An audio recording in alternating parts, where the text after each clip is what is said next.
Yeah. Rule of Two, episode 70. We got Jamie Costa here now with executive producer Danny Peykoff. I am so excited. Going right into it, everybody. Thank you for joining us at episode 70. Episode 70 of Rule of Two. Joined by always is Marc Fernandez. How are you, sir? Pretty good, man. How are you? I'm doing well, thank you. But I didn't want to bury the lead here. No, dude. This is exciting for us, guys. Welcome to the show. Thank you so much. Thank you. Thanks for having us. Yeah, man. Look, I'm very excited to have Jamie, who's become one of my favorite collaborators recently. Yeah, he's kind of a mainstay here at Collider now with a lot of your stuff going on with the deepfake and not only a ton of stuff. If you guys have been watching Above the Line, our deepfake roundtable, you can see Jamie playing Ewan McGregor does a great job. We have a bunch of other stuff that in the can that we're pretty excited about. But look, man, today is a day to celebrate Star Wars fandom with the Kenobi film that I've been lucky enough to see a cut of. Yes. You were there with me. I saw, I got in late, but saw, I cannot wait for everybody to see this. But we are very lucky to have them here because we get to debut the trailer for Kenobi so you guys can see it. And we're going to put that link in the description in a little bit. We're going to debut it on the show. But real quick, I want to remind you all right now that Rule of Two is sponsored this episode by Heroes and Villains. Let's pay the bills. If you guys want to go and check out a lot of this good stuff that they have all new lines, Batman and Joker, Star Trek, the Mandalorian. We have a ton of Star Wars Mandalorian stuff over there. If you go to heroesvillains.com, no and in there, heroesvillains.com, if you put in Rule 10 at checkout, you get 10%, I should say, off your order on checkout. And check every day, guys, because they have different deals going on where you can get like a percentage off of the order. And then on top of things, if you put Rule 10 in there on checkout, you get a 10% on addition charge. So you're going to get a ton of stuff. So we thank heroesvillains.com. But we wanted to get these guys in here to not only talk Kenobi, but to talk about Mandalorian, talk about Star Wars, and all that good stuff, Fernandez. Look, you don't make a Star Wars fan film, okay, at the level that you guys did if you're not a gigantic Star Wars fan. That's correct. Okay, so, and like, that even doesn't really sell it, right? Like, that doesn't actually communicate the amount of effort it takes to do anything. Right. Okay? To just coordinate two people, it takes effort. Now, imagine coordinating an army, having to drive out to the middle of nowhere, have props, have, like movie level, like camera gear.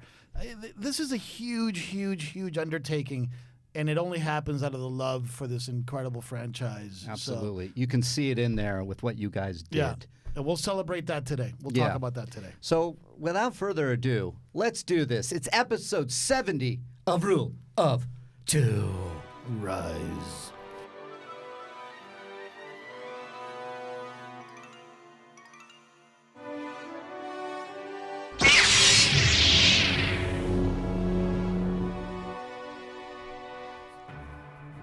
Yes, that's right. Episode 70, Rule of Two here, sponsored today by Heroes and Villains. Thank you for that. So, guys, real quick, Jamie Costa, Danny Peykoff, pleasure having you in here.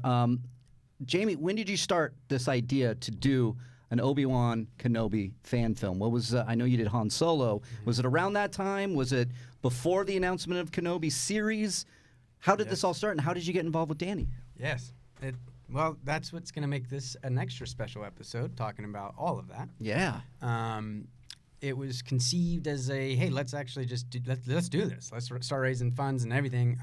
When we said earlier this year, when we talk theory, that's how these things come up. You know, you talk theory with your friends, and then you find a theory that you feel so good about. You're like, damn, we could do that. And then we start making it, into a script, bouncing it around, and then we go, we feel good about it. Let's get some funds and make this happen. That was earlier this year around March, I believe. March. And then yes, on this show, you guys were kind enough to bring me on. Yeah, I remember it was a fun ass episode. Yeah, that was one of my faves. And during our fundraising, and that was just it was an honor. But I really appreciate it, and I want to say thank you guys. Oh, anytime, brother, anytime. Because without that, we would have never got this thing to the level of production that it is, and that you will witness, and that you've witnessed so far. Yeah. Without Danny Peykoff, and this guy's strange. I don't know how. That is true. No, he's it's a strange godsend because he saw you guys. He then reached out. And I said, okay, watch out. Somebody's wanting to put money towards it. Mm-hmm. So you have to filter out, do the emails back and forth. And we finally met. And we had a talk. And I was like, damn it, he still sounds too good to be true. And then we just kept moving forward. And guys, it's one of those rare ones where the too good to be true was true all the way. Wow. And Danny Peykoff, freaking big fan. Yeah.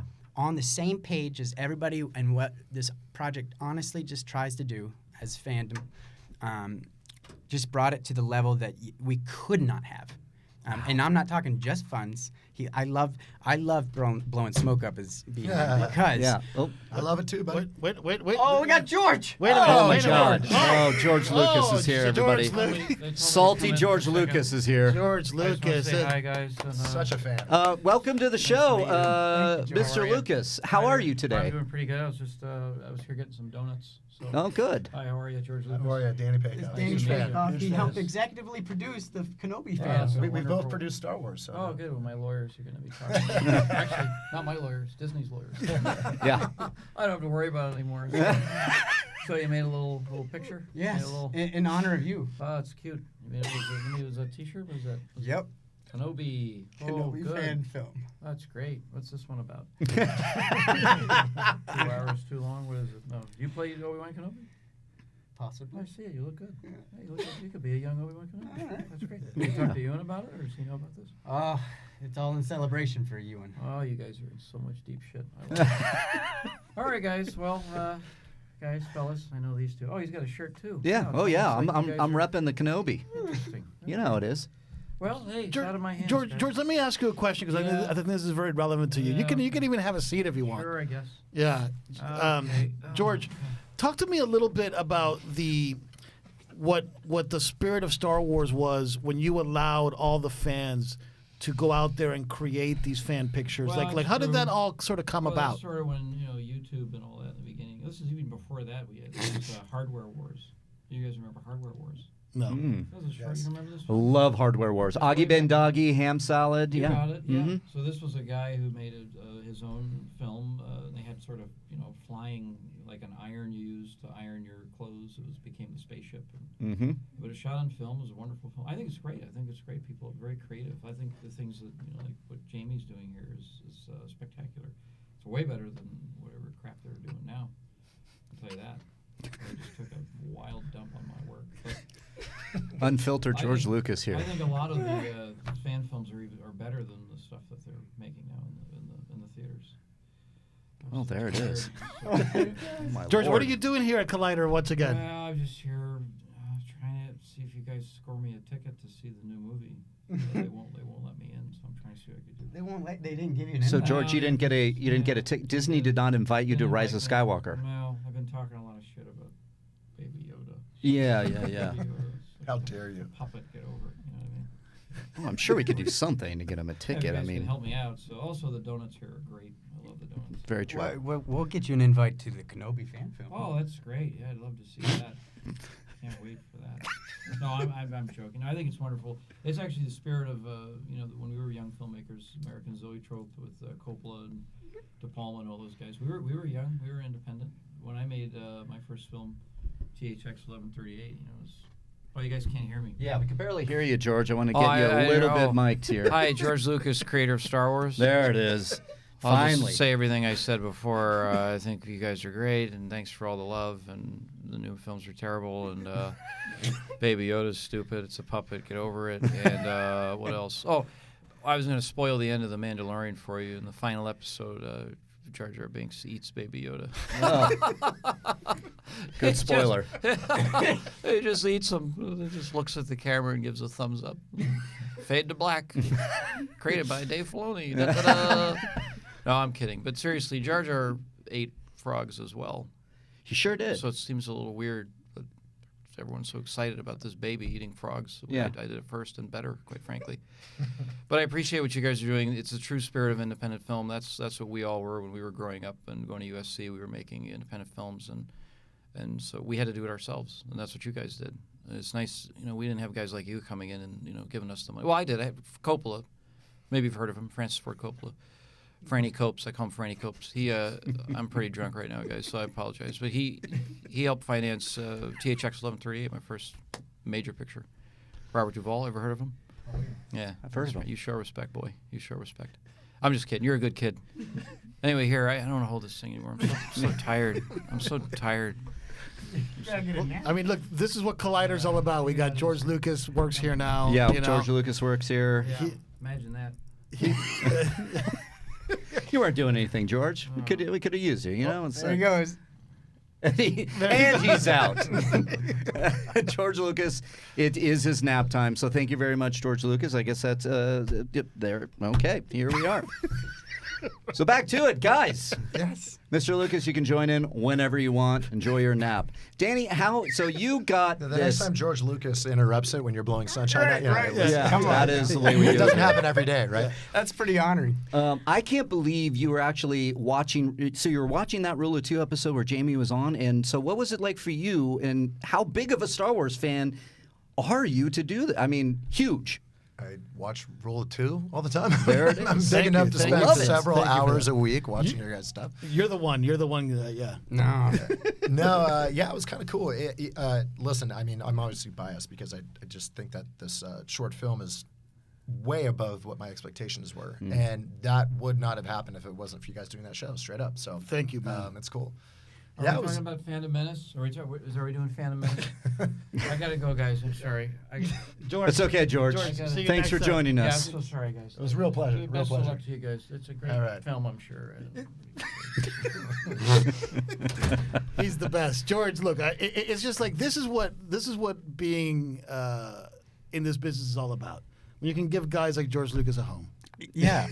When he really needs it. Yeah. We had no idea just how bad Disney was to George until we realized he's homeless and living on our stoop here at Collider. So, Yeah. Okay. So anyway, taking it back down to like the sort of amazing sort of elements that brought us all together. You obviously have made a ton of fan films before, right? You did the Han Solo fan film. Been in some, helped make some. Yep. Yeah. You did the Wolverine fan film, which I was a big fan of back in the old days. Yep. You also have another one called Origins that was just announced Yes. recently. That actually looks really, really interesting. I did not know this one. What is Origins about? If we can do I a didn't little know this tiny either. What's tangent. going on, buddy? Yeah. Very cool. Oh, I thought I got first Does your right EP review. know about this? Surprise! so much to Bring George premiere back in today.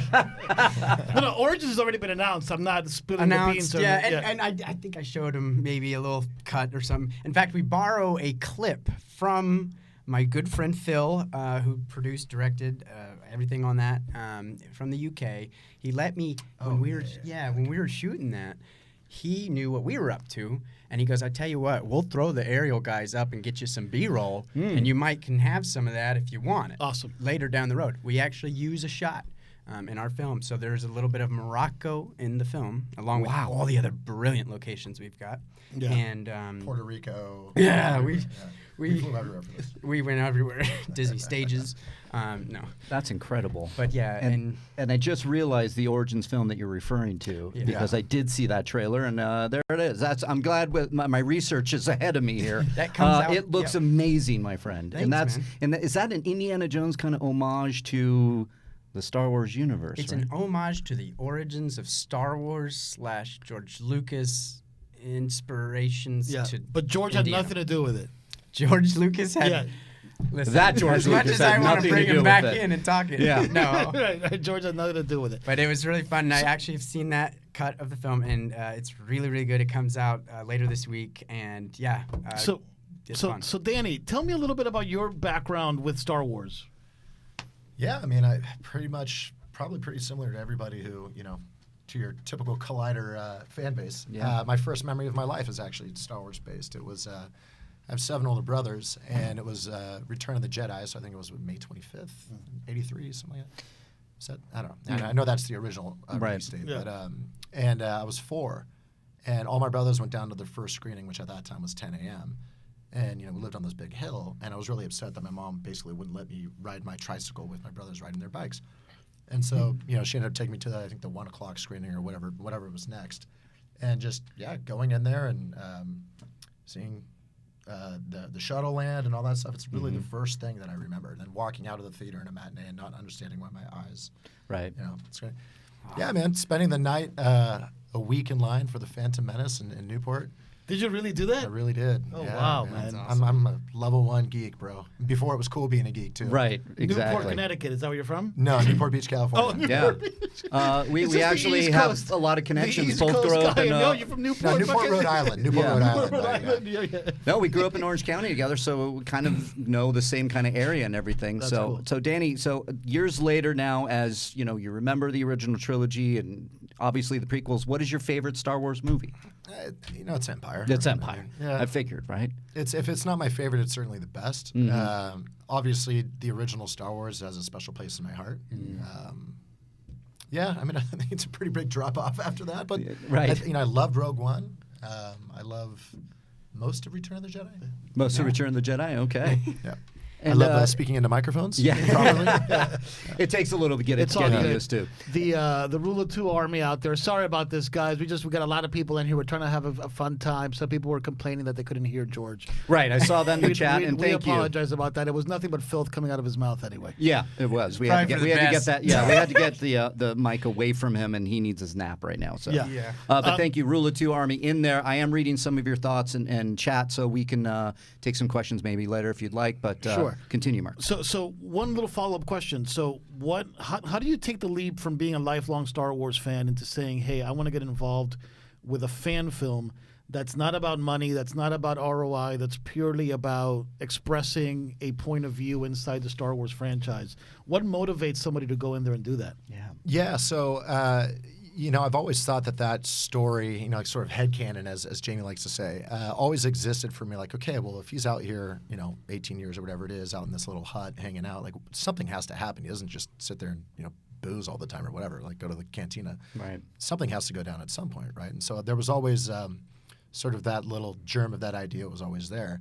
And then I was watching your show, and I saw that you guys were making it, and I have a Back to the Future project in mind that's based around George McFly that I want to really executive produce and try to make that into a sellable product. But I have no background in film at all. So when I saw this, I was like, this is I don't want to use the word cheap, but relative to film production, right? Like a relatively easy way for me to dip my toes in the water and see, do I like this process, or am I just a consumer of film and I don't want to know how the sausage is made, so to speak.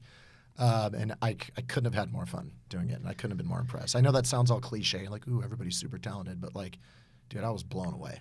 I mean, going on set here, it looks like every behind-the-scenes documentary that you watch for the making of, that's what it looked like walking on. It was just like, man, this is like a full-blown film shoot. You guys killed it. Yeah. So Danny likes to tell you guys, Danny was very much a part of a lot of things. Yeah. The writing, by the way. There's awesome stuff that you'll hear in the actual lines in the film that's straight from Danny. No, the line's in the trailer, actually. In the trailer that will premiere today. But that's the level of passion at every corner. And it was really just fun to work with somebody who's not just dropping off the bag of money. Right. It's just really cool, and I love to toot that horn because it's true. It's a horn I can toot and feel like okay about. So first of all, I think Back to the Future is a perfect movie. Okay, I don't know if it's my favorite movie or even in my top 5, but it is an absolutely perfect movie. I noticed the shirt, of course. I actually own a DeLorean. That's phenomenal. That is I so cool. actually have a And you DeLorean. are correct. It is the perfect movie. Yeah. And Back to the Can't argue Future with that. is a perfect movie. And like we did a Collider screening of it about a year and a half ago, 2 years ago. Right. You were there. I rode in on a hoverboard. Yeah, you rode in on a hoverboard. And man, when I saw this movie up like again on the big screen setting, I was like, this is friggin' perfect. Yeah. So I love that background. And now it makes actually a lot of sense. So you have ambitions to do more. Sort of bigger film projects. You don't know enough about the space, so why don't you dip your toes into something you can be a little bit passionate about, but also something that can teach you. Yeah, it's a learning process, and it's awesome. And as we were walking in here, and I'm like, dude, my expectations are screwed now because this film is, and of course, again, I'm biased, but I think it's shockingly good. And I'm like, is this how it works every time when you walk in and you make these fan films? And No. he's like, dude, no, not at all. And I'm sitting here like, with us, yes, Danny. No, you got to say that as George McFly, but you got to, come on. Yes, Danny, with us. It's your density, your destiny.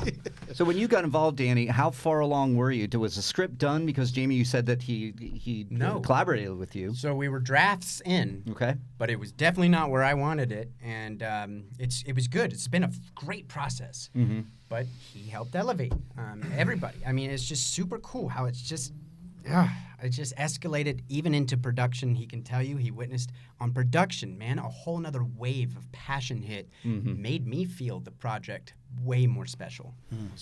And I just didn't realize it. I actually totally didn't realize that level of like it swept me up a bit, and I was already talking it up, Yeah. Oh, it's gonna be great. It's gonna be great. So you're there on location with them, which is a whole nother beast when you get out into the elements, film, fan or otherwise. Anything can go wrong. Did anything go wrong? Were you there to kind of be like, oh was shit, windy. and let me make some decisions that's a here very to good like observation. help smooth things along? I mean, so any kind of particular stories you had from being on set? You trying to get my hat that was running away by using the Force? that was- He's in character, right? My hat blows off, and it's gone. And he's chasing it. I've got a video of it. He's chasing it with his hand out. That was a good one. How many days did you shoot for? 6. 6, Yeah. I was only there for 2. I just had a baby, and I was kind of on like baby watch during that time. So Right. being out in the desert, it's sort of like, ugh. Were you guys sleeping out in campers? Did you camp out, or how did the? Some did. Yeah. Our director, badass Jason Satterlin, camped out with Jack Shears. I don't know how to pronounce his last Yeah, name. His name is like all over the place. It's either Jock you know. or Jacques, right? It's like Boba Fett and Boba Fett. right, Yeah, for he you. just lets us guess. He doesn't even tell us. But they are really cool. They get to kind of camp out and just stay out there, especially when we were at Throne of Pinnacles. But we had 2 different awesome locations, and it was definitely the elements. I mean, we were out there fighting It it. was gnarly. And the movie also has kind of an unexpected cast member in it that, like, people that are following it closely might know exactly who it is. But do you want to speak a little bit about that? Yeah, it's been spoiled for sure, but it hasn't been spoiled largely yet. So, we had James Arnold Taylor, who is canon voice Obi-Wan Kenobi for, I think, almost like 10 plus years now. Yeah.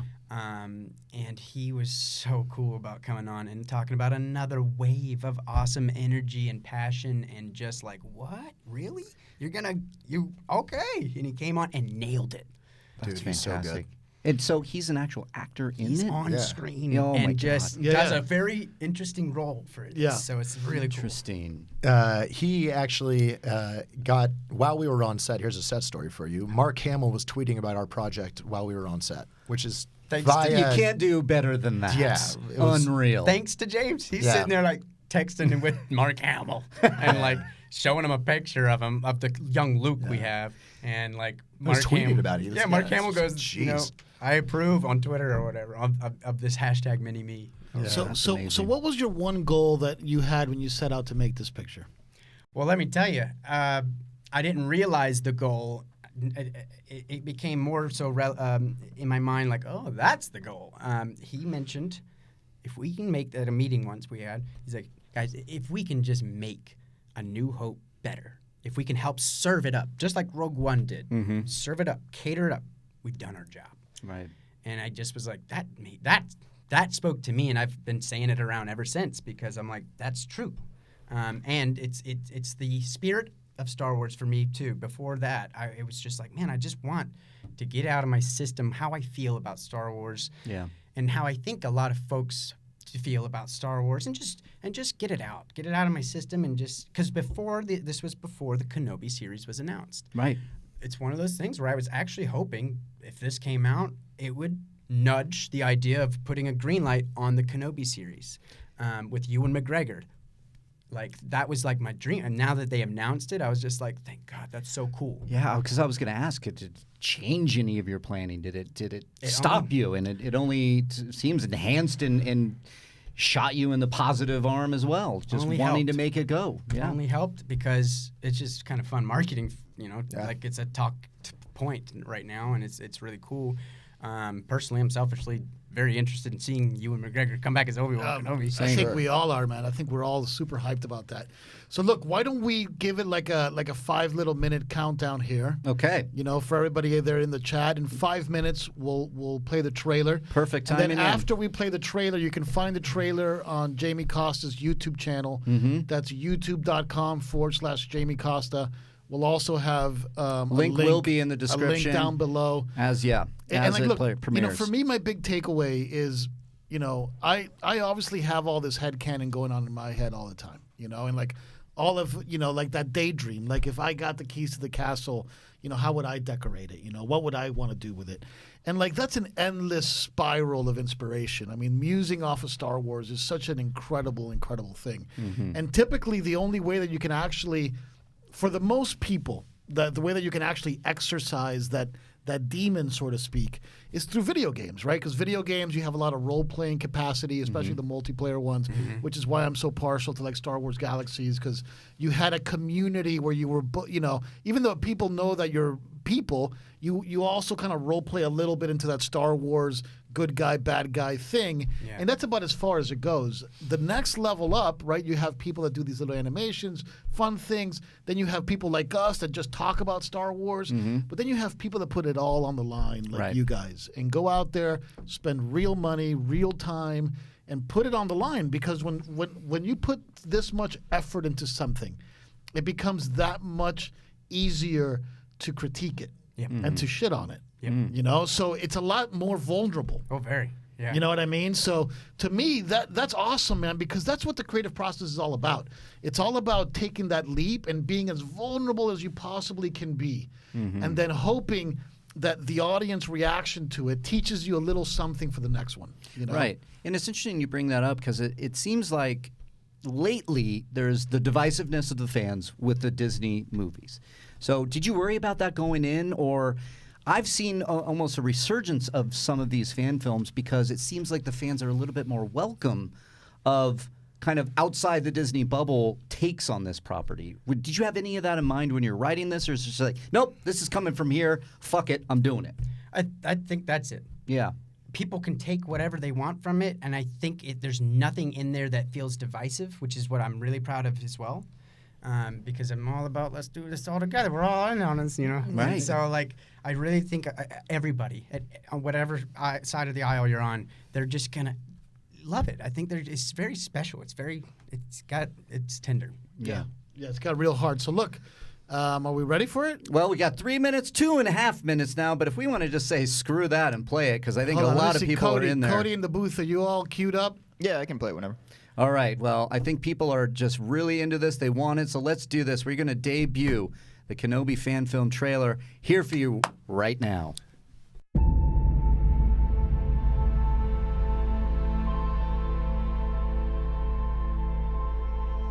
You're as foolish as your dead religion. You think you're protecting him? You're putting him in danger, Ben. And not just him. You can't avoid the Empire the rest of your life.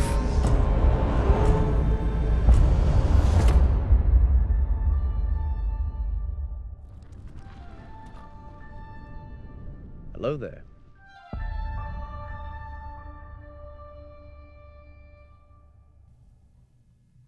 And we're back. And we are back. Big guys, this looks phenomenal. It looks gorgeous. I cannot wait to see this. When is it actually dropping? The full thing where everybody can see it. Do you have a date yet? You know what? I'm going to call an audible. Okay. Let's roll it again. You want to roll it again? Let's do Let's it. roll it again. There's some people that caught him by surprise in the Like chat Jake room. Rivers. They went to Roll the it bath- again. Caught him Somebody by went to the surprise in bathroom and chat tried room. to come back. Yeah. Caught Then- him by surprise. Let's roll it again. Let's The roll it one audible more is out time. there. We're rolling it one more time. Pay attention.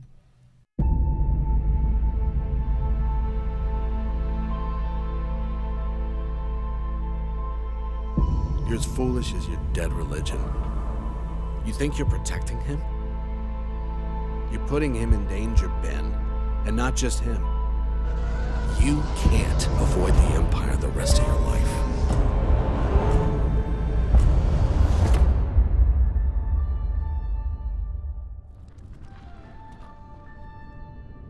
Hello there.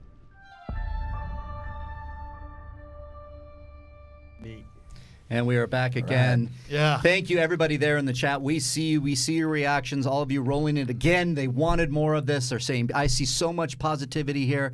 You guys, I'm so excited for this. So I was asking again, when can I see it? Everybody wants to know where they can see it, all that kind of jazz. Well, tentatively, right now, we haven't made a permanent, hey, this is it. You're about to if you say it. But I'm about to. I know. This puts the heat under our butts, though. So we're hoping to premiere it the 23rd, and then a release publicly the 24th at Christmas Eve. A lovely Christmas. That's a Christmas gift present for us. Yeah. There you go. Yeah, I we have love our that. own for all the Collider folks. We also are going to do a Christmas drop for you guys, so stay tuned for that. I can't wait to see this film. But I want to mention one thing in particular about this movie that to me hit me the hardest. Okay, and this is non-spoiler. I have seen a cut of the movie. Jamie was nice enough to show me an early cut of it, but it was all there, And to me, the biggest takeaway about this movie is that we all, of course, know Jamie. We're all big Jamie fans. Okay, Jamie is a master voiceover artist. Okay, he's a master impressionist. Okay. Even when you and I have collaborated together, we've typically collaborated in the art of impressions. Right. Okay. Now, it's very easy to assume that when you start watching this movie, that Jamie is going to do his AAA incredible Ewan McGregor Obi-Wan impression. But when you watch the movie, which is to me the thing that I took away the most from it, it's not an impression whatsoever. But it is extremely consistent with the character of Obi-Wan Kenobi. Jamie's not trying to ham it up or do the types of things that we like doing together because it's fun and it's a parody.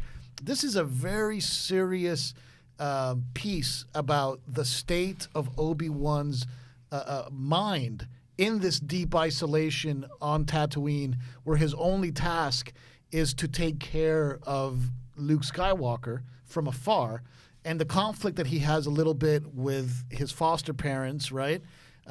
With Uncle Ben and stuff like this. But to me, the biggest takeaway was when you see Jamie's face, when you see him speaking, it's not obvious that he's doing an impression of anybody. He's taking the character, making it his own, and doing his own interpretation of this incredible, iconic character, which to me blew me away, man, because I thought you brought a lot of introspection to Obi-Wan, and you felt the years in isolation on his face. And you felt how that isolation was even clouding his judgment a little bit. And this is all stuff that, has nothing to do with an impression. Right. So to me, it was just one of my pleasant surprises where I was like, holy crap. Same. This Jamie Costa kid can really act. Yeah. I want to ask you guys this, and I actually want to ask you as well, and to everybody in the chat and listening. Why do you think Obi-Wan Kenobi, this character in particular, the Kenobi we know from Revenge of the Sith, before we meet him in A New Hope, why do you think that story was so powerfully supported by the fans? Sure, we want to know what it was like. Is he looking after Luke? Is he going to meet Vader again? What are the things that we all have in our headcanon? But there's something about this particular story that the fans seem to universally want. Do you have any reason why? Do you know why? Do you have any speculation? God, I've wanted to see it. I just feel like you were saying earlier, he's just been sitting out there for 20 years or whatever, and it's this is post him. This is post the Jedi Order, a much more elegant time. Now we're eking into the dark times, and he is a little hidden little light, one of the last few out there, and I think it's so cool to see him rediscover purpose and really hold on to a hope during that. Tatooine. Yeah. How'd you psych yourself up to play the character? What kind of exercises did you do in your head to get into that headspace? Let me tell you, writing was so much fun. Being a part of the process and doing a lot of the research, not just watching the movies and stuff like that, because you can definitely get a lot from that. But reading the books, reading and picking what some stuff I looked at, read and stuff, and you don't pull anything from it, but it's the actual it's for any role I do. I feel like when you just do the work, when you do any kind of prep, you've done the prep, and you get to just your body just digest it. And I think when you just digest enough, you'll be able to spit it out. and if you're with the material long enough, you just feel the character, and we get to talk the character. We get to talk what is his psyche. Like, you get to talk that out so much. And writing with Jason Satterlund, especially for the dialogue, that the final stuff, that was magical. I love that. That's some of my favorite things. So we got a lot of the fans here in the chat asking the same question. What's the runtime? If you can say, if you can't say, you can't say. But there seems to be a question that everybody's asking. Yeah. I'm not going to give him. I'm not going to give it to him. I'm going to say it's long enough. You ain't getting it. Long you ain't enough. getting the I runtime. think it's long enough, and I think it does the job, and I think it's a fun one, and I think it really does what we hoped to set out to do, and I think everyone will be very, very pleased. Yeah. man. So That's so look, great. we'll open Cody. We'll open up the phone lines in the last 15 minutes. If people want to call in, I know we haven't announced this, so we might not get anybody. But if you guys want to call in, Yeah, we can ask take some Jamie, calls. ask Danny some questions, maybe to inspire your own fan picture, you know. And like, look, I'm gonna address something. I see some folks in the thing saying, "Ooh, this is a Star Wars show. Why are you guys talking about a fan film?" Because We celebrate Star Wars. because that's what Star Wars is to me. Yeah. You know, Star Wars to me is the most incredible like platform for imagination and musing and philosophy and all of these beautiful things. This is why Star Wars is Star Wars. This is why I could be doing a million different things, but every Monday, if I'm here, I'm spending an hour talking about Star Wars because it's worth it. Yeah. And Star Wars is a lot bigger than the movies. It's a lot bigger. Look, we're all going to get Rise of Skywalker next week. Okay, that's happening. Okay, some of us are seeing it a few days before. Well, Reilly and I will do our review, and hopefully we love it.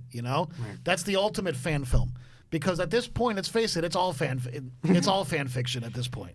So we talk about it. I'm sorry. Go ahead, Daddy. So whoever's saying that in the chat room, just a little personal challenge: see the movie and then come back here and tell me if that makes you excited about Star Wars. And if it doesn't, then you're not a Star Wars fan. I like Danny. That's exactly Danny what doesn't beat around the bush, Yeah. by the way. Danny will Not just Star say, Wars, buddy. and I think it's my baby. there's such ownership on Star Wars out there, and I think that's why there is a divisive thing happening Sure. online. Is that people have their headcanon, they have their speculation, they know they want this, they want that, and maybe when they don't get it, you could either be a little disappointed or you could be like, you don't have to support it, you don't have to agree with it, but we do like to celebrate, even though, Fernandez and I, we like to debate the F out of it as well. Yeah, we debate the hell out of it. Because we And have if you certain guys- different Yeah. opinions on If it. you guys want to talk Star Wars, we can talk about that last episode of The Mandalorian. What What are you guys feeling about? So, you're all caught up on the Mandalorian. Dude, I'm I'm going to feeling issue so a good about spoiler Kenobi alert now, right right now. I'm going to issue a spoiler alert because we will talk about episode, was it 5? Yeah. Of Episode- the the Mandalorian, Gunslinger. Gunslinger. The Gunslinger. I was a little bit more positive on it as I watched it a second time. The holes really stood out to me on this one. It was really, really difficult to kind of figure out where they're going now, because I feel like we're a little aimless right now. What do you guys feel about it? I've enjoyed the hell out of this series so far, but this one in particular stuck out like a sore thumb to me a little bit. But let me ask you, Jamie, like, how do you like the all of it so far? I mean, just like a short review of what you feel of The Mandalorian right now as a whole. I will say it's very enjoyable to watch. Yeah. I actually really enjoyed the film or Yeah. the show, and from what I've been told, it's really neat to see, because I was talking with, I shouldn't talk too much about this, but I talked with somebody from Disney who works there, and they say that Lucasfilm and Disney are a little bit different on what they're up to. So I think Lucasfilm does a lot of the shows and movies, or a lot of the shows, games. They're not, but then there's a definite crossover of interaction for the movies, the cinematic universe. Right. So it's interesting to just see it with that in mind. And then I just think I think they're doing a really fun job with it. I can nitpick and stuff like that. I think I had a revelation. I'd love to just shoot a little theory out. Please shoot do. it, shoot it, dude. This is what it's all about. I do believe, and I think I've heard it here and on Star Wars Theory, the theory about clones going into Rise of Skywalker, that this clique from Last Jedi that that was here. That was here. Me and Nia just talking. Oh, Well, yeah.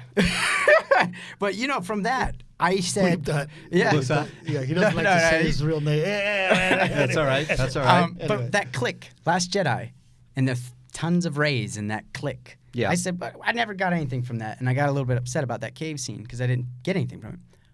Then, I got a theory put out there about, there could be clones. Then if you match up Shadows of the Empire ideas about that helps support more clone stuff of how they get the Emperor back. I don't know how they'll do it, but maybe that's what that is. And we've seen it. It's an established universe that there are clone things going on. Right. Mandalorian might be strategically placed in front of Rise of the Skywalker, rather. As Baby Yoda could be a clone. Right. I've had that theory. Boba Fett finally showing up, maybe. I know they hate the way I say it, but I love it. You killed Boba Fett. Do you believe that last shot we saw, spoilers everybody, spoilers, that was Boba Fett walking up? That's Giancarlo. I think that's Giancarlo. With the spurs and everything, because I heard the jingle. Spurs? Yes, There I is heard a this. I need to jingle rewatch it. I don't jangle. remember that. The what? There is I need to rewatch it. I yeah. don't remember that. Yeah. As At the feet very were end. At the walking very up, end. you can hear the spurs. Now, Giancarlo is, from what we understand, an Empire, a remnant of the Empire, a Grand Moff, as it were. So I don't believe there were spurs. However, Boba Fett, his outfit, Boba Fett, had the spurs in the Sega. Yeah, and it's Does he have actually, the spurs? I heard Yeah. it's the same audio used as well. And so, if in fact, Getting a little interesting on that Boba Fett bet, isn't it, Mr. Fernandez? now I I have a bet that I got to buy him a pizza. if then Boba Fett shows here's up. what's fun. Dude, I'll double down with you on that one, pal. I'm with you, Fernandez. Yeah, there's no This- chance, right? This will Yeah. be a very fun. Now, hopefully they're this smart. This will be a fun credit towards Disney and everybody over at Lucasfilm, if that's all in support of the clone idea, because then if Boba Fett is like. Well, then what happens if it's a clone of Boba Fett? I think technically you win. And that could happen too. It could be a clone of him, but anyways, it supports. If he's in the armor. If it's a clone, you win the pizza. Now I think it'll be brutal. fun. And my old roommate Ben was telling me, he's like, man, Old I bet. Ben? Yeah, that's right, old Ben. Old Ben over there on the Dune He was Sea. saying that could be the Mandalorian's mentor that we never even know. That's true. But That's true. all that's theory speculations, but it all helps supports the Obi-Wan Kenobi film or series with Ewan McGregor, where they're. How about that? We've talked about it before. What if they all interacted again? Oh, right. Because he hates Jedi, and they had Attack of the Clones stuff go down. So how so like fun would the it be to Arrowverse see it kinda where you full get all the circle, characters, right? Like the Arrowverse. And full circle with clone support of all that talk. How many more episodes are left of this thing? We got 3 more. That's That's it? it, Yeah. Because we could So see that 6, character. 7, and 8. God, the last we're 3 getting close. episodes are like. But that's the point. So I did see some. I'm reading some of the comments in here, and my boy Thrawn, a great supporter of the channel here, said, it's about survival and things are, it's not aimless. It's survival. It's going to the next It's step. procedural. It's procedural. It feels procedural and to I me. and I love that, Thrawn. But there is that which I got from the first 4 episodes, and then this 5th one hit, and I'm like, I'm still waiting on what is it? What's the what story is here? the story? Yeah, that's what I am a waiting little on bit as well. Having, I understand we're protecting Baby Yoda at all costs, and we've had some new characters come in and out. But I am wondering what the bigger picture is here, other than just running away from bounty hunters and remnants of the Empire. So that's the question I have that I want answered. And if they're going to, take their time on it, that's one thing. I could like episode 5 a lot more if something is revealed in episode 6, but I wanted to put it out there to you But guys. I thought the episode 5 issue that I had with it was not so much the actual story, because if you look at the story is actually kind of, it's a kind of interesting, typical sort of whatever, but it's not a terrible story to the episode. What I struggle with this show is the execution of it. Like, it seems to me like there's a lot of Sesame Street going on in this show. It feels like it just like it feels like back in the day. Bert? It's just like the acting, the acting of like this guy who plays like the guy who's trying to get into the bounty hunter guild. Like, I keep waiting for a moment where he actually feels comfortable in that character, and you think it's going to happen after he shoots the other target, and then he's holding Baby Yoda and like the woman, like a gunpoint, and you're like, okay, this scene's actually going to be good. Right. And it was the worst one of them all. I feel like you can start the series anytime right now and feel like you didn't miss much. Yeah. That's fair. Story-wise. Yeah. It's really fun. I enjoyed, again, the episodes are really fun to watch. They go crazy for the old school way of doing a lot of things, etc. Yeah. How did the nostalgia land on you guys? Because we went back to Mos Eisley. We sat in the seat where McClunky happened, where Greedo got blown away with his passing McClunky out and out. Cody, how long were you waiting for that one, my friend? God bless you, sir. So how did that land on you? Because I enjoyed going back to Mos Eisley. I enjoyed seeing that and feeling that world again. I did have problems with the actor who portrayed the I loved going back to Mos whoever it was. Eisley, but I literally had to like rewind the episode and say, are they actually in Mos Eisley? Because I did too. I had to see, like, I was like, wait. Because in the second episode, you think they're in Mos Eisley. Same. You think they're in Tatooine Because of Jawas and that Yeah. specific thing. I mean, did Jawas colonize the galaxy? Like, Sandcrawler, yeah. Well, I thought for sure that was. I was like, I wonder if they debated to say it, Mm-hmm. and then But it said, let's wasn't, not say right? it, and then later they were. you like, guys out there in the chat, the second episode was not in Tatooine, correct? they didn't say. So this No, is the first it wasn't planet. Tatooine. This Because is he the first arrives time. to it, and he's This is the yeah. first appearance of Tatooine in the series. And if I'm not mistaken, first time they actually said, Tatooine. here's a Yeah. planet. This Yeah. one. But didn't you tell me that those aren't the same Jawas because their eyes were gold instead of red or Yeah, something? the Jawas in the Oh. episode 2 have red eyes, and on Tatooine they had yellow. I don't know if it matters or not, but I've always just assumed that there are species of Jawas, different species or different eyes, whatever you want to call it, on these sand desert kind of planets. So it makes sense to me, and I didn't need to be on Tatooine to have Right. a Jawa. Because I've seen Jawas running around before that would not necessarily have to be on Tatooine, or maybe they do. Maybe there's some sweaties in the canon here that can prove me wrong, Yeah. but I don't know. We did see a dewback again. Yeah. Mhm, we God. got a do back. I don't need any dewbacks. Look, the fan service in the episode, I liked seeing the Mos Eisley Cantina, right? Yeah. It's cool to see, oh, haha, I get it. It's a droid bartender. They used to not let droids in. Yep. That's cool to me. I didn't either. But the I problem... didn't even think about Yeah, that. that's good. Yeah, I didn't even That's think about really that. cool, yeah. I should watch some more Star Wars, buddy. But if it's there to serve the story, right, then that's fine. And to me, it wasn't. To me, it was like, hey, everybody, look. Mm-hmm. Yeah, right? because And that- the it's- kid sat in Han's chair. and Yeah, it's a bit much on the nose, right? And I think maybe, I wonder if it would serve the story more if we weren't feeling that kind of what's the story, because this is now the second episode for me, or maybe even the third, where something happens, he needs a planet, he needs to land, he needs help, he needs to get money, he needs to fix the ship, rinse and repeat, right? That's what it kind of felt like again. Yeah. So if it wasn't, or if it, let's say this, if it wasn't that similar kind of thing and story brought him to Tatooine rather than just needing a planet to go to, maybe you'd feel different. Yeah. But I hear you. I really enjoyed it. It was the problems I had with just story again. I don't know where we're just going after another person.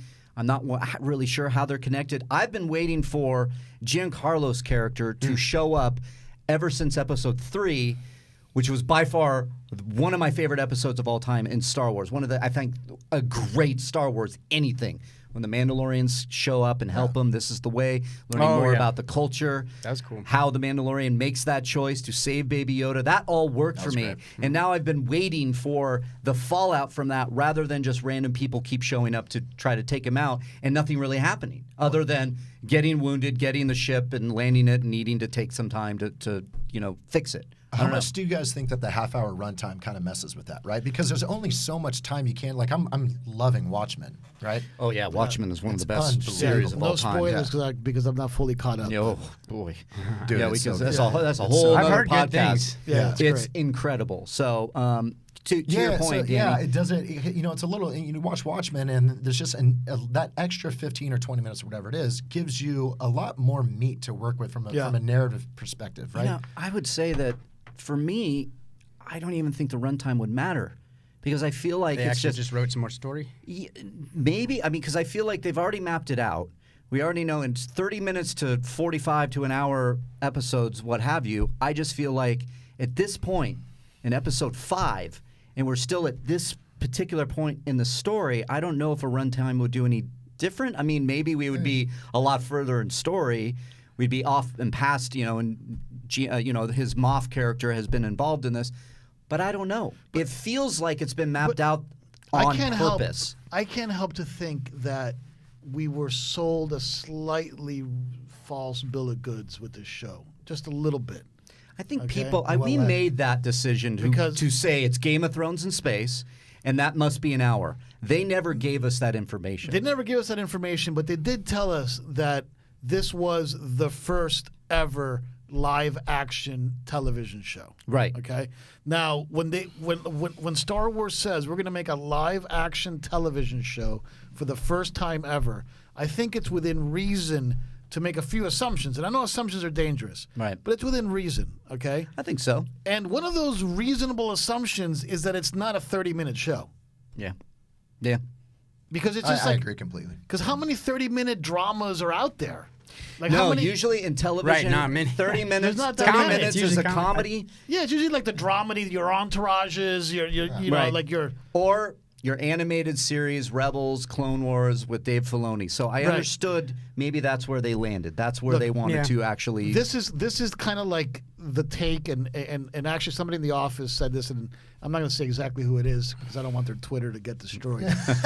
But He hates Baby Yoda. no, Yeah. no. Baby Yoda is impossible to hate. Impossible. I mean, that's the one thing that he's impervious to hate. you save Baby Yoda at all costs. Yeah. Baby Yoda is adorable. Yeah. But I think we can put to bed, maybe, this is going to be a little bit controversial, that Dave Filoni is the savior of the Star Wars brand. I think a lot of people have said that he was the savior, and I think a lot of people now are looking and going, okay, I think that he's getting his legs under him Yeah, to be he a needs- live-action director. It's not so easy. Right. It's it not isn't so so easy. Well, it's easy. funny now that you mention it, because now I am like, this is kind of like some It of the is. animated series where you don't necessarily go too far each time. Right. And we love the animated series. Loved it. We love but, Rebel. but for what it is, it's not necessarily. If there were a critique of story, it's not really giving you a continued story each time and going somewhere. Right, because the dialogue serves a different purpose, right? It's got no subtext. It got very little nuance. Right. It's all very like blatant. Right. Like, hey, I need to go over there and grab that cup because I'm thirsty. You know, like it's not like, oh, look at that cup. Does it have water in it? You know, like it's like. It seems like it's written a little bit like a kid's television show. I was told that Disney is trying to, and this is not a good or bad thing, I'm not saying. Yep. But I heard that they're trying to make it very distinct, the show universe versus the movie universe.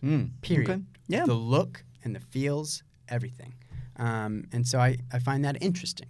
I do too. And I think that helped me realize the look and feel of Tatooine, because I was like, having done a Kenobi short reel just recently, we were like, scouting everything, trying to make sure everything's perfect.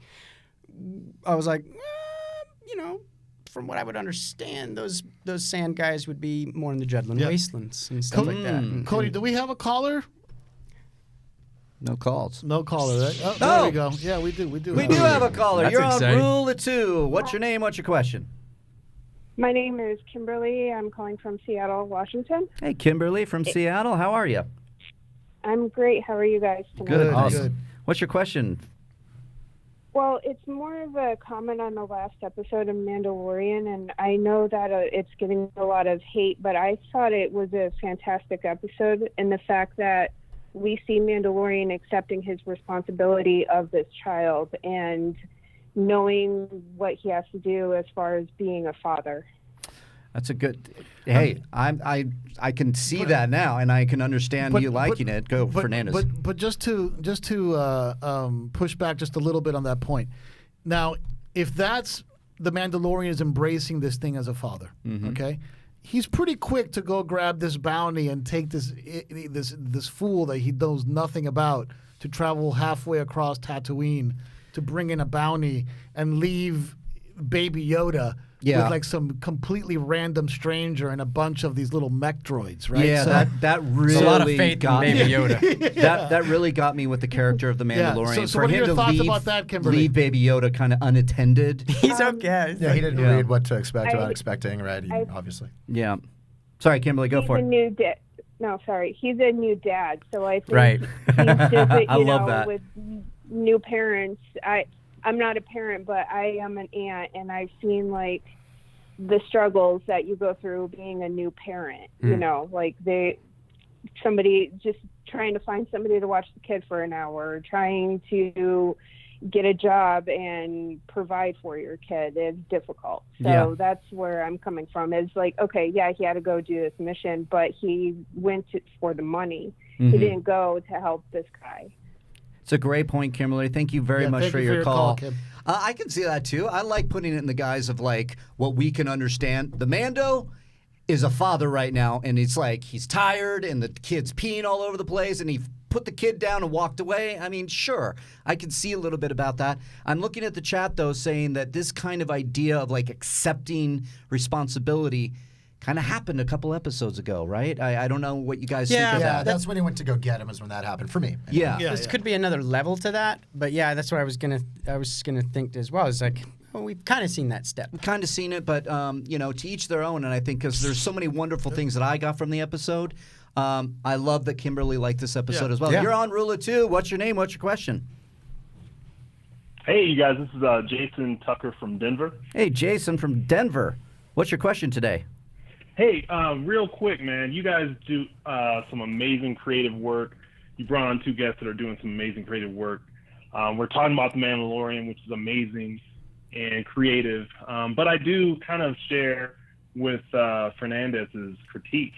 Love The Mandalorian, but I feel like it's against the backdrop of the Game of Thrones and the House of Cards and all of the amazing television. And I think one of the things that I keep hearing, and I feel it myself, is that the writing isn't quite as sharp and maybe sophisticated as it could be, given the current state of television. And I'm just wondering what you all's take on that is.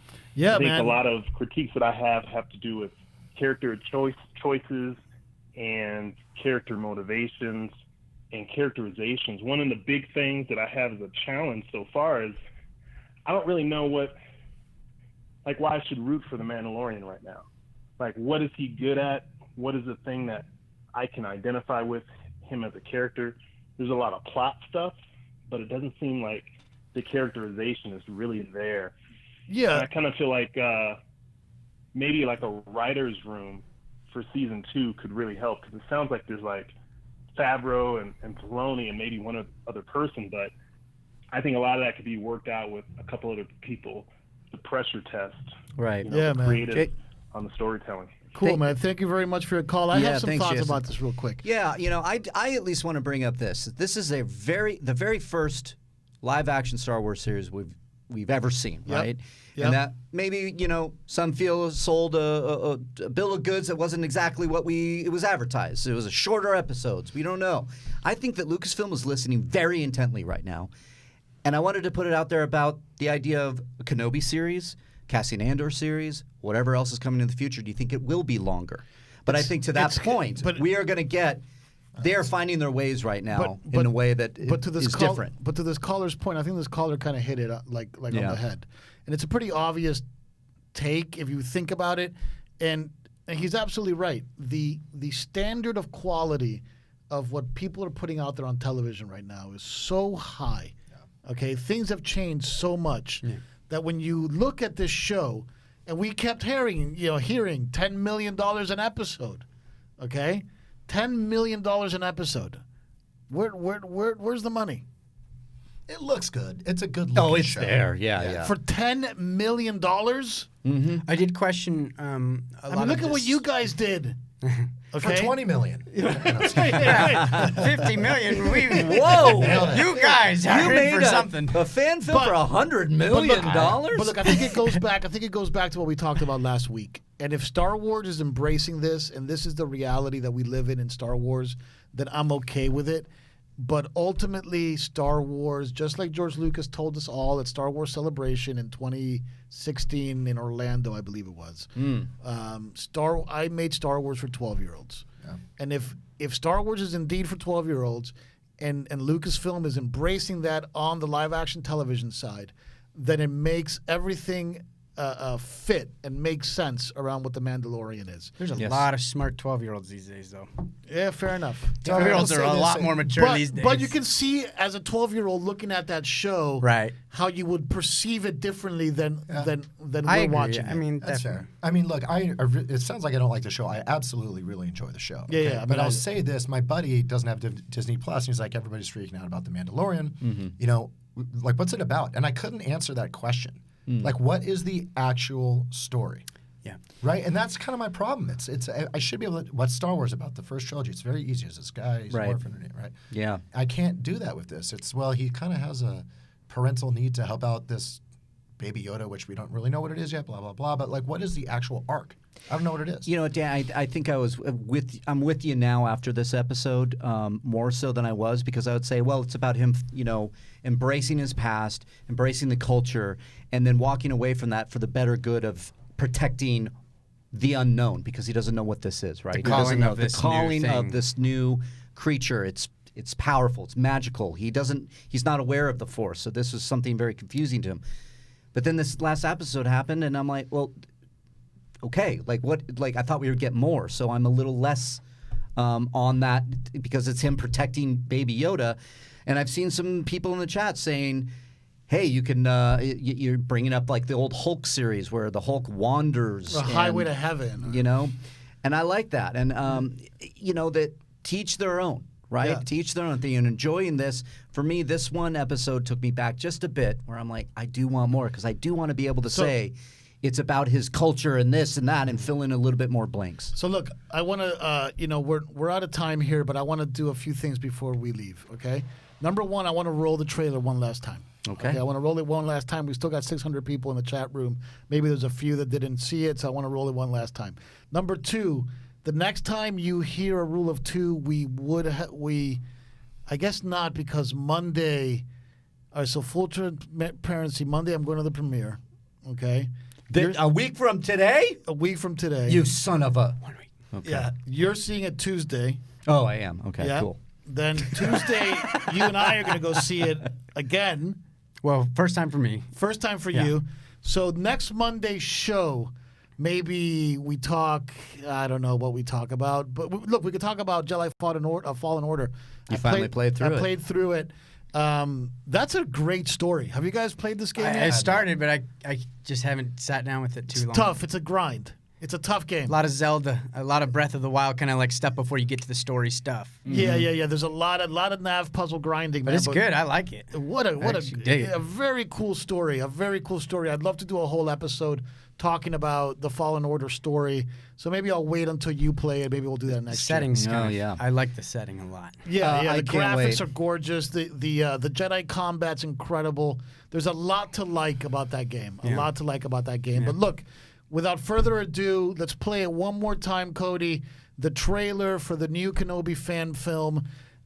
Danny, thank you so much for being on the show. After that, after we play this, I have a Star Wars themed gift for you guys. If I can get you So we'll do that. So we'll do the gift, and then we'll call it out. Okay. Okay, so you want to do the gift right now, and then we'll end with the trailer? Is that what you like? Let's do the trailer first. We'll do the trailer first. Cody, roll it.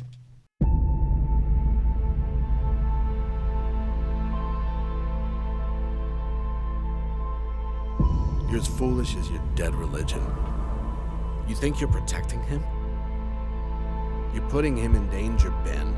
And not just him. You can't avoid the Empire the rest of your life.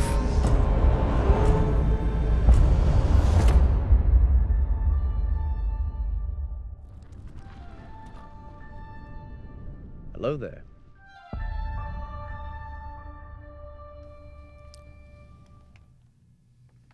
We're back. And we are back. We Thank are you for back. that, guys. And so we are going to end it here. But Danny, you have something for us. I I'm do. very excited about this. I have no idea what it is. Marc Fernandez, our guests are giving us presents. Yeah. So I love this. You guys give people, everybody in the chat room, everybody watching. I am a huge consumer of Collider videos. Thank you very and much. Thank Thank you. It's you just very much. a thank you. Thank you. From fans like us. or Oh, fans I like me, appreciate guess. it, man. So we have Skywalker line. Oh, look at that. Oh, All right. you know me, don't you? Oh, All right. look So at I got that. you a shard and I got you a Pinot. This is made on Skywalker Ranch. Wow, Oh my the God, real, Yeah, dude. so there you go. the real Thank deal. you so much. And if you don't drink, you Wow. can re-gift it. No. My reputation hasn't preceded me here because I am a huge wino, Okay. and nobody is going to be getting this except my belly. So go. thank Wow, you very thank you so much. Cheers, man. Yeah, Danny. thank you guys. This Danny, is I awesome. really appreciate Right on. you got coming it. and be on the Jamie. show. Jamie, as always, thank you very much, my friend, for joining us here. Kenobi, a fan film. Jamie, where can they find it after when it debuts? When you make that announcement? Yes, the Jamie Costa YouTube channel. Okay, Where Jamie. you can find that Han Solo one from way back, too. And where can they follow you on Twitter? Danny, do you have a social media? No social media, buddy. God Dark. bless you. Can I join How you? cool is that? Can you I don't have please- social media. You found the project because of you guys. Straight Yeah, up. that's awesome. That's awesome. Well, so at Jamie Costa on Twitter, what is it? At Costa James on Twitter, and Costa then James just on Jamie Twitter. Costa everywhere else. Just Yeah. regular old Jamie Go Costa. go check out the trailer if you want to watch it again. There's a lot of cool little Easter eggs hidden in there at Jamie's YouTube channel. And the link is in the And then description. follow Jamie for more updates. We'll obviously be talking about it here. When it comes out, maybe we'll do a full review. Anyway, we're going to keep talking Star Wars fan films on this channel. We're big supporters of Jamie. We're supporters of Star Wars Theory. We're Yep. supporters of everybody that's trying to go out there and tell their own Star Wars stories, because that's ultimately what we want to do as well. So Absolutely. So, guys, thank you very much for joining us here. It's been episode 70 of Rule of Two. Remember, if you want to go to heroesvillains.com, get some cool Star Wars swag, some Batman Joker stuff, some Star Trek, put Rule 10 on checkout, and you get 10% off. So thank you to Heroes and Villains. That's heroesvillains.com. I'm at Reilly Around on Twitter. That's at Marc Fernandez on Twitter. We'll see you on an all-new episode of Rule of Two next week. rise.